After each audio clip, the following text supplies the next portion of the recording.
conduct that back-end investigation, which I did have the talk, and let them know in so uncertain terms, it's not just the people of Louisville that you owe an explanation to. You owe an explanation to black people, period. Because this is not an isolated incident. Every time something happens, y'all want to talk about Ahmaud Arbery. Then y'all want to talk about George Floyd. It's always somebody else. No, this is one problem. So this was the problem that we felt needed to be addressed. And we needed to address it because you ain't saying nothing. Don't take this the wrong way, but these canned responses that were written by a speechwriter, that's not keeping it real with us, as we say. We grown folks, we can handle the truth.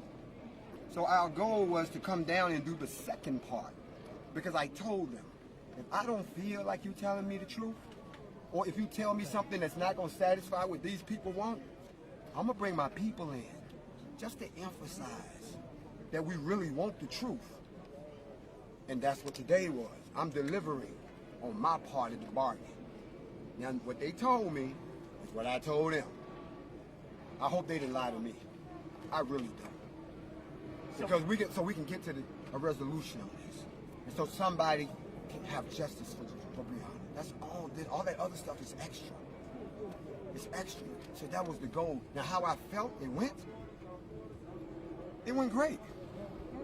The place is not on fire. You're not running and shit. Okay? I'm y'all bleep that out. The cameraman still got his camera. Okay? Ain't nobody took your car. We're not going door to door killing people.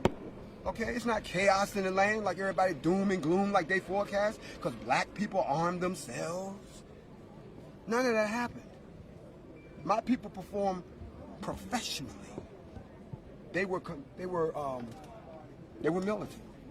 You made it clear that you want to see some action. It's been 4 months since Breonna Taylor was killed. How much time after today is it yet again not acceptable that we're not getting any answers? Okay, so I need everybody to stop suffering from what we call quarantine amnesia. You see, everybody talks like the quarantine didn't happen. Like it's been business as usual for 4 months. It has not. The whole world got terrified, ran in the house and closed the door, scared to breathe and cough. Nobody gave a damn about the judicial system. Everybody act like that didn't happen. We didn't come out of our cave until like the end of May sometime. Then we got to business, so really it hasn't been 4 months. It's been June and July. So even though the murder happened back then, we only were able to deal with it once we realized that we wasn't going to drop dead from COVID-19. Talk a little bit about the turnout today.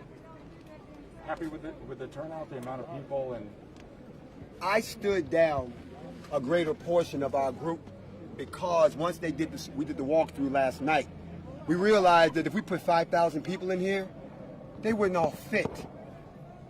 You got people all the way back here, and there's no controlling what would have happened. So we brought the group number down, and they performed admirably. So I'm very satisfied. Very satisfied. You said when you spoke to Cameron, did he tell you that it will take 4 additional months to recreate the scene for where Taylor was killed? He said it would take 4 to 6 months additional from the time he received the case. And he received the case last week. And I told him that was unacceptable. And also, too, did you tell him that, the 4-week deadline, that how we want, the investigation basically completed within the next 4 weeks? Yes. And what was his response? He says as soon as I receive the case, I'll give it the emphasis that it deserves. And from everything that I've seen them doing, they busting their ass. I will say, I've watched. They busting their ass to get to the bottom. They've got so many things to reconstruct. That, for instance, the police report is blank. Like, I saw it, it's blank. Like, name nothing. Not redacted, blank. So now we got to go back and figure out what happened. Got to talk to some people. Got to go take some pictures. Got to try to figure out. Got to look at. Got to listen to some radio. Got to rebuild this shit. And I understand that. It took them 2 months to do Ahmaud Arbery. They just went to trial last week. That boy got killed back in February. We went down there to visit them in May. They just went to trial. Okay? This is going to, now that it's in the appropriate hands, With today, there was a lot of talk about other groups showing up to protest, you guys protesting. We, for the most part, only saw a small amount of 3%ers, and aside from that, we haven't really seen much. Can you talk about that response, what you guys saw, what you were expecting, and kind of how it went? There's nothing to say. We don't respond to threats. We didn't come here to fight anybody. Our mission has been said over and over again. We are here for the protection of black people. Like that's such a crime. They got a problem with us. They made threats against us. They didn't make good on their threats. We don't care because we don't scare. That's my answer. What's next for the NFAC, specifically here in Louisville?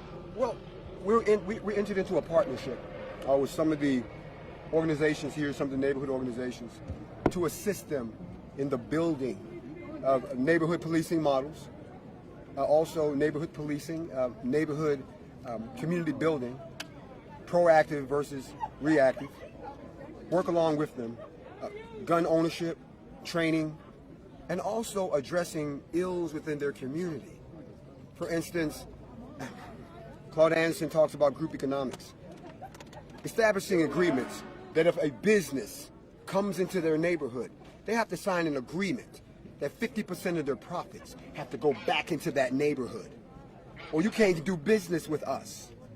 If you're gonna gentrify us, you can only do it if we have first dibs at what you build, or you can't come in. We've agreed to help out with that, even if it means us. Can somebody turn off the goddamn radio, please? Radio back here, sir. Turn it off. Turn off the goddamn radio. On his back. Thank you. Then turn it off. Thank you. Sorry. This is a family show, right? All right, you bring the kids We're all back family. in. You bring the kids back in. So there are other efforts that we're doing that I won't go into liberty because of who they are, but we're assisting the same way we're assisting in some other cities. So that's what we're going to be doing here. And even if we have a hot spot, we'll assist. Remember, we're here to assist. We're not here to take anybody's place. We understand every place has their own dynamics, their own politics, their own problems, their own tragedies, like what happened with Ms. Taylor. She was just the catalyst that brought us in to work along with these people. Are you confident in 4 weeks you will get what you guys are asking for, which is, I mean, essentially justice, charges? Are you confident in 4 weeks that can be delivered? There's two answers. My opinion, based on what I've seen, is that they will do everything in their power at the AG level to try to send something back down that is action. Do I believe they can do it in 4 weeks when it normally takes 8 weeks? Well, let's just say I wouldn't want to be in their shoes if I didn't. Today, you know, when you were speaking to the crowd just a little earlier ago, you were saying today no one had to use their weapons. Possibly next time that might not be the case. You also talked about how, you know, the only shots that did go off today were by someone of your own. Can you just talk a little bit about what happened? I know a lot of people have been wondering, you know, how are they? How did this happen? Those types of things. We are a safety-first organization. Every one of our members, before we allow them to carry a weapon, they have to sign an indemnity agreement. So if they accidentally kill someone, they can't turn around and sue NFAC, meaning you're a responsible gun owner. You then have to have your weapon inspected by me or one of my commanders to make sure that it's safe. During our safety inspection, hold on a second. Who partying and having a good time? I'm at the wrong party? Okay, I need y'all to shut that down for me. During one of our safety checks, one of our individuals accidentally fired their weapon. That weapon injured a couple of people. Both those people are going to be okay. We did have our own medics on site. Like I said, a lot of us are ex-military, some of us are combat medics. But the police department had agreed that we would have EMS resources on, and of course they were engaged immediately. We secured our own people. They let us secure our own people. Most people don't realize what they actually saw was an example of community policing. They waited for me to arrive so that I could direct how this was going to go. Otherwise, what most of us are used to is the police come in, grab everybody up, you know, people get brutalized, and there's nobody from our community that has any authority in the issue. That is why another thing that we're doing is we open up dialogues. We're not being your buddy. We're not joining you. We're partnering with you. The same way the United States partners with countries that it really doesn't like. The enemy of my enemy is my friend. So we had that model in effect. So they worked along with us. They resolved the issue. They did exactly what we had agreed on. I had an agreement with Major Gregory that if anything happened, him and I would split the authority, technically giving me the authority over the police department, temporarily, okay, on his behalf. All right, so that's why you see me talking to them. I'm not just talking to them. He gave me authority. That's an example of us working together. Okay, we will address threats, but let y'all try to clean it up first. They might have some more questions, but my last question for you is, you guys really were so organized, probably some of the most organized, individuals that I've seen in a very long time.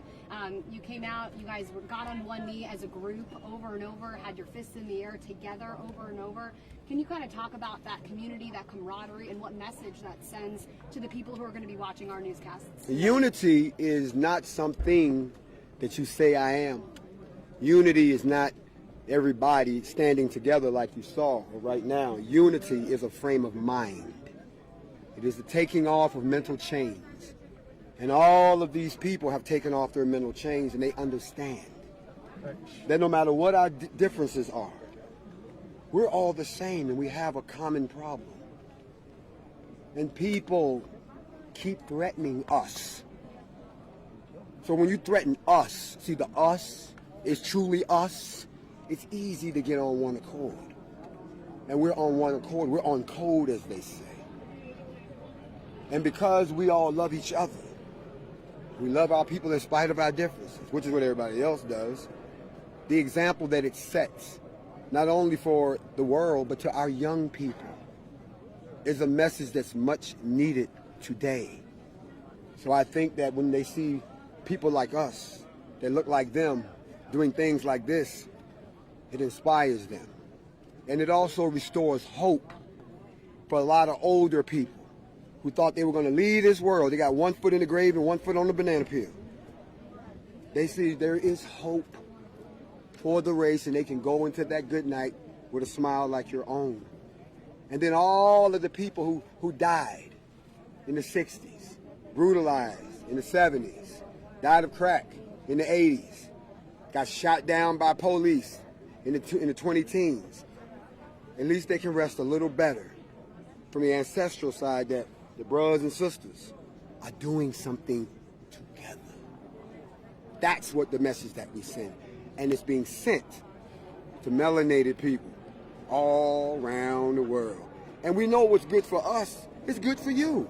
Whatever's good for black people, it's good for white people. That's why you're smiling. Okay? And just to be clear, you said that the Attorney General said that he just got all the documents from the mayor, correct? From Louisville, City of Louisville. He told you that? Okay. That is correct. As of last week, a week ago. Now, I'm not sure that they did that because we were talking to them or that more attention was coming. But at the end of the day, you all have to understand the man said he didn't have all the facts. And you all are beating him up. And y'all think he's ignoring you. No, he's waiting on them to give him all of the facts. But now you got to ask yourself, what happened to the facts? That's why the FBI had to come in like, hold on a minute. Where the facts at? And then all this tap dancing and everybody lawyering up, people quitting their jobs. Where the facts at? Because the fact of the matter is something crooked was done. And I'm not at liberty to go into the dirty details, but I will tell you this. When he comes back with what he's going to do, and the FBI comes back with what they need to do, all y'all gonna be surprised. Because I know I was. That's why you don't hear me saying, let's go arrest the police right now. I know some stuff. I need y'all to know it. Now, if they don't do what they're supposed to do based on what we know, they gonna have a problem then. Anything else from anyone? Any final thought you want to get out there, or haven't hit on yet? Last thought is that the NFAC is not going anywhere. It's going to be here for a while. The NFAC, anybody got a towel? No. Somebody stole my towel? See, we got to stop that.